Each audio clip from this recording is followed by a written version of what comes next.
चंदगड मतदारसंघातील विकास कामांची आमदार शिवाजी पाटील यांची पाहणी, क्रीडा संकुल, हेलिपॅड, आयुष हॉस्पिटल आणि वसतिगृह प्रकल्पांचा प्रत्यक्ष आढावा, चंदगड, कळसगादे, कोवाड, नागरदळे, सरोळे येथे पाहणी दौरा।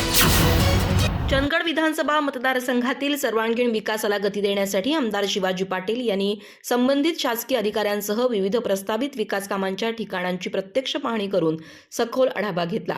या पाहणी दौऱ्यात क्रीडा संकुल, हेलिपॅड, आयुष हॉस्पिटल तसंच शासकीय मुलांच्या वसतिगृहांसाठी निश्चित करण्यात आलेल्या जागांना भेट देण्यात आली। उपलब्ध सुविधा, भौगोलिक परिस्थिती आणि भविष्यातील गरजांचा बारकाईने अभ्यास करण्यात आला। चंदगड, कळसगादे, कोवाड, नागरदळे आणि सरोळी या ठिकाणी प्रत्यक्ष भेट देऊन पाहणी करण्यात आली।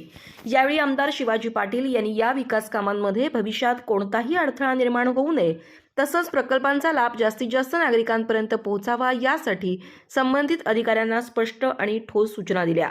नियोजन, अंमलबजावणी आणि दर्जा याबाबत कोणतीही तडजोड न करण्याचे निर्देश त्यांनी दिले।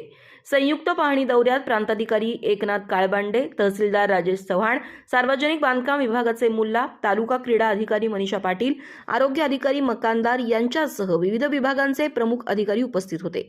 सर्व अधिकाऱ्यांकडून प्रकल्पांच्या सद्यस्थितीबाबत माहिती घेऊन तांत्रिक आणि प्रशासकीय बाबींवर सविस्तर चर्चा करण्यात आली। या विकास प्रकल्पांमुळे चंदगड विधानसभा मतदारसंघात क्रीडा, आरोग्य सेवा, आपत्कालीन सुविधा आणि शैक्षणिक अधोसंरचनेला चालना मिळणार असून परिसराच्या सर्वांगीण विकासाचा नवा अध्याय सुरू होणार असल्याची अपेक्षा व्यक्त होतीये। अधिक माहिती आणि ताज्या घडामोडींसाठी आजच आमचे चॅनल सबस्क्राइब करा।